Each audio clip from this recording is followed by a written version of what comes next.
Bonjour à tous, c'est Jean-Luc Haut sur sa chaîne YouTube. Aujourd'hui, nous allons parler d'Airbus Hélicoptère qui a lancé la campagne d'essai en vol du NH90 TTH dédié aux forces spéciales françaises.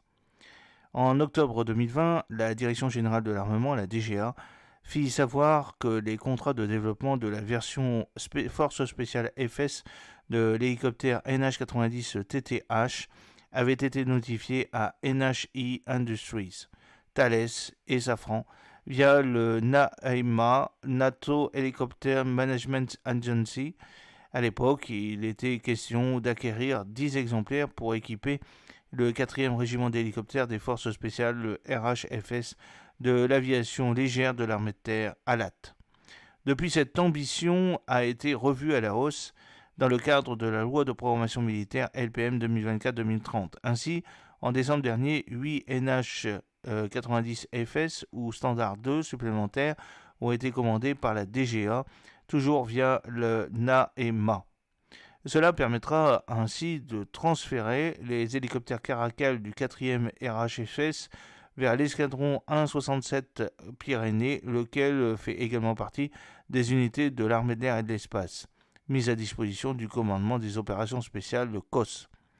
Quoi qu'il en soit, 4 ans et demi après la notification des contrats de développement, ce programme vient de franchir une nouvelle étape. Membre du consortium NH Industries, avec Leonardo et Fokker, Airbus Hélicoptère a annoncé ce 18 juin 2024 que la campagne d'essai en vol du prototype de NH90 porté au standard Force Spéciale venait de débuter. Celui-ci se poursuivra jusqu'à la fin de cette année, conformément au calendrier convenu avec la DGA, a précisé l'industriel. Selon les spécifications techniques qui avaient été livrées par le ministère des Armées en octobre 2020, le NH90 Force Spéciale sera notamment doté de la boule optronique Euroflir 410 de nouvelle génération, du système Eurofly, lequel repose sur un capteur multispectral panoramique 3D d'aide au pilotage associé au casque binoculaire Topwall.